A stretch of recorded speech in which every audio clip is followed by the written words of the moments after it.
الحمدللہ والصلاة والسلام علی رسول اللہ اللہم صلی علی محمد افضل صلواتک۔ آج کے سبق میں ہم سورۃ البقرہ کی آیت نمبر 67 کا ترجمہ اور تفسیر پڑھیں گے۔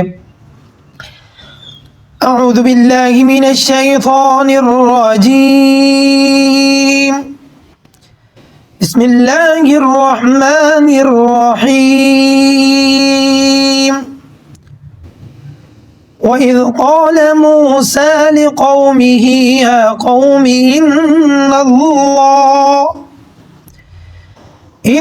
اللَّهَ يَأْمُرُكُمْ أَن تَذْبَحُوا بَقَرَةً قَالُوا أَتَتَّخِذُنَا هُزُوًا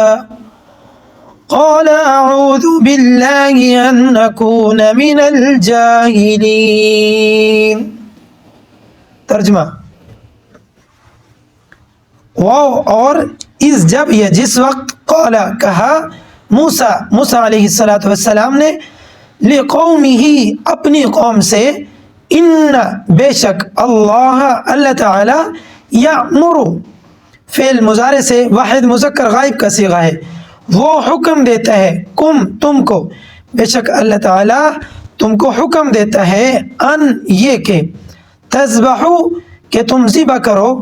بقرتن گائے۔ قالو انہوں نے کہا اتتخذنا، یہاں حمزہ استفہامیہ ہے، تتخذو تم بناتے ہو نہ ہمارا، کیا تم بناتے ہو ہمارا ہزواً مذاق۔ قالا آپ نے فرمایا اعوذ میں پناہ مانگتا ہوں باللہ اللہ کی،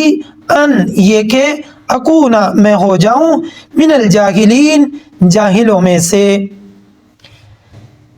اس آیت کا شان نزول جو ہے وہ یہ ہے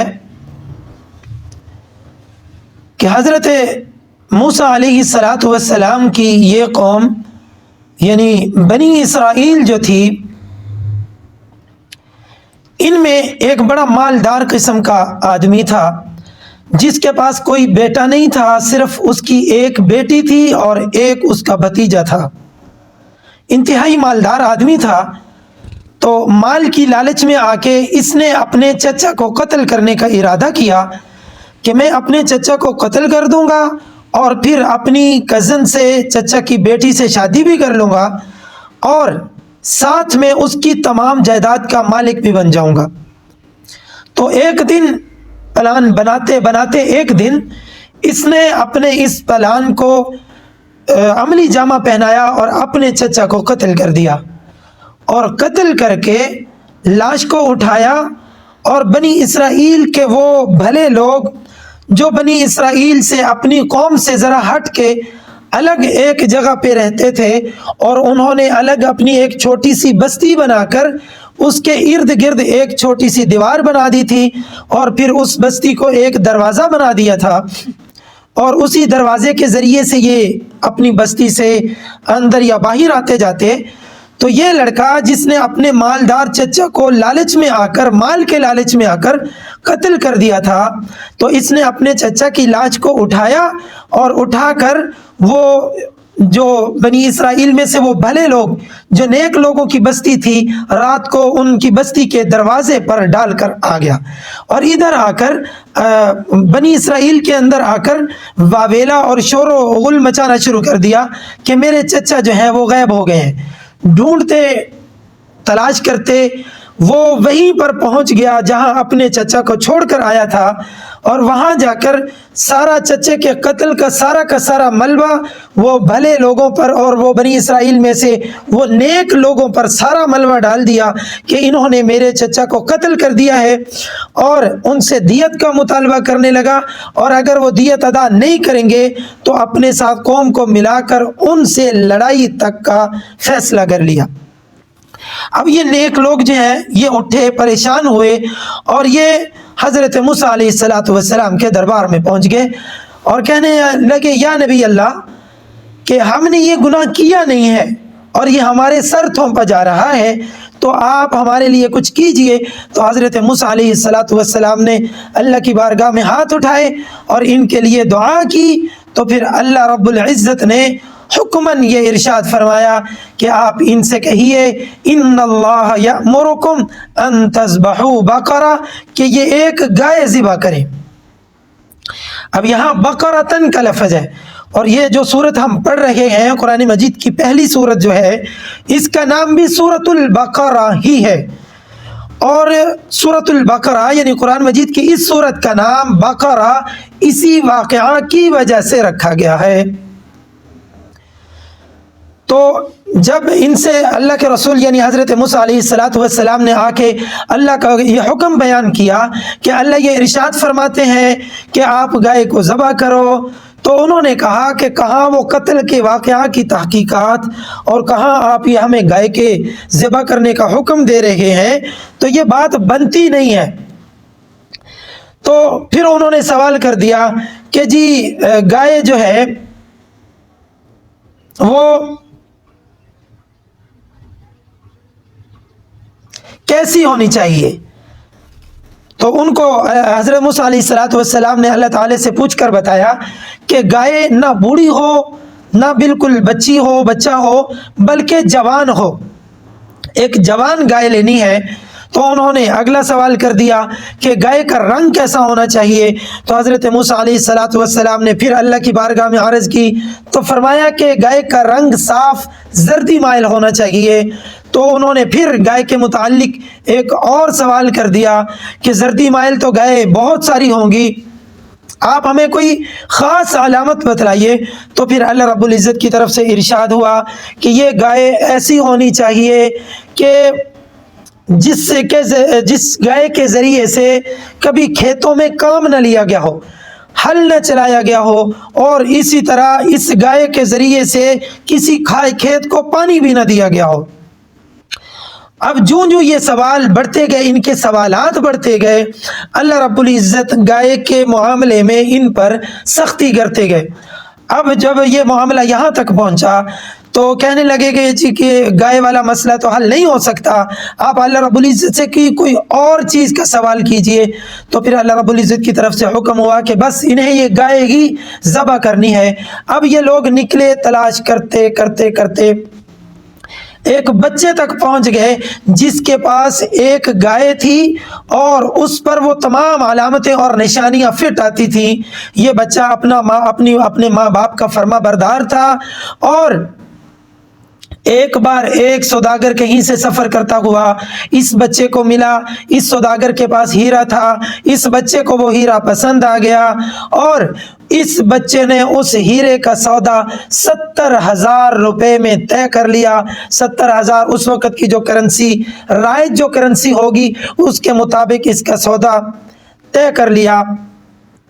اب سوداگر کہنے لگا مجھے 70,000 دیجئے، تو پیسہ جتنا بھی تھا اس کی کنجی اس بچے کے والد کے پاس تھی، اور وہ والد اس وقت آرام کر رہا تھا۔ بچے نے سوداگر کو کہا کہ میرے والد آرام کر رہے ہیں، تھوڑی دیر آپ بھی رک جائیے، میں آپ کو والد صاحب جب اٹھیں گے تو قیمت ادا کر دوں گا۔ سوداگر کہنے لگا کہ ابھی اگر قیمت ادا کرو گے تو 10,000 کم کر دوں گا۔ بچے نے کہا میں آپ کو 70 کی بجائے 80,000 دوں گا اگر آپ میرے والد کے اٹھنے کا انتظار کریں، کیونکہ میں اپنے والد کی نیند جو ہے اس میں خلل نہیں ڈالنا چاہتا، میں اپنے والد کا فرما بردار بیٹا ہوں، میں اپنے والد کو تکلیف نہیں دینا چاہتا۔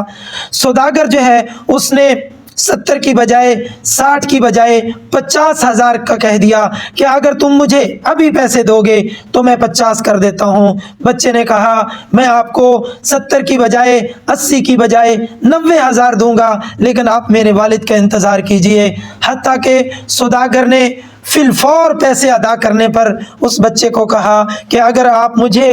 اس کے بدلے میں 30,000 روپے ادا کر دیں، اور اگر ابھی ادا کر دیں تو میں یہ 30,000 روپے میں بھی آپ کو یہ ہیرا دے دوں گا۔ بچے نے کہا میں کبھی بھی اپنے والد کو نہیں اٹھاؤں گا اور ان کے آرام میں خلل پیدا نہیں کروں گا۔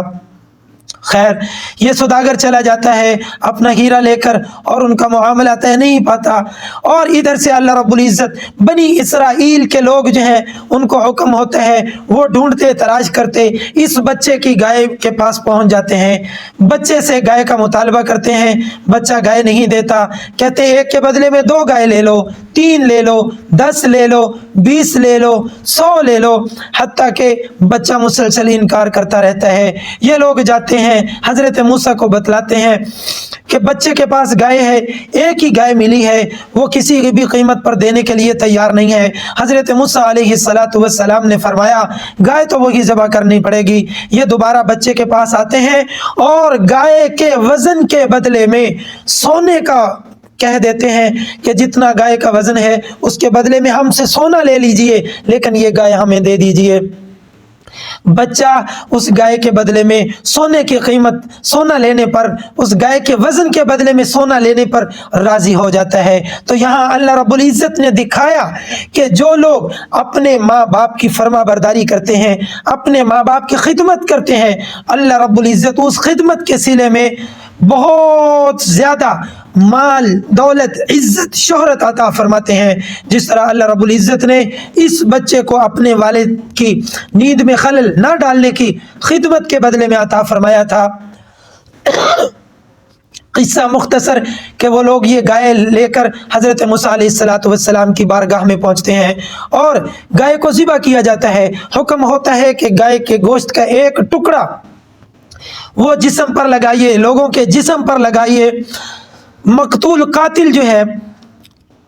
حکم ہوتا ہے کہ مقتول کے جسم پر گائے کے گوشت کا ایک ٹکڑا لگائیے تو وہ خود ہی بول پڑے گا۔ گائے کا ایک ٹکڑا ذبح کرنے کے بعد لیا جاتا ہے، مقتول کے جسم پر لگایا جاتا ہے، مقتول بول اٹھتا ہے، زندہ ہو جاتا ہے اور بتاتا ہے کہ میرا قاتل جو ہے وہ میرا بھتیجا ہی ہے۔ تو پھر پوری قوم مل کر اس بھتیجے کو پکڑتی ہے اور بدلے میں اسے قتل کر دیا جاتا ہے۔ یہی وہ مال و دولت جو ہے، اس کی لالچ نے اس نوجوان کو دوبارہ قتل کروا دیا۔ اسی لیے کہتے ہیں انما اموالکم و اولادکم فتنہ۔ قرآن کہتا ہے بے شک تمہارا مال اور تمہاری اولاد یہ تمہارے لیے آزمائش اور فتنہ ہے۔ اللہ رب العزت سے دعا ہے کہ اللہ کریم ہمیں قرآن کو سمجھنے کی توفیق عطا فرمائے۔ آج کے لیے اتنا سبق کافی ہے، اگلے سبق تک کے لیے اجازت دیجیے۔ اللہ نگہبان، والسلام علیکم ورحمۃ اللہ وبرکاتہ۔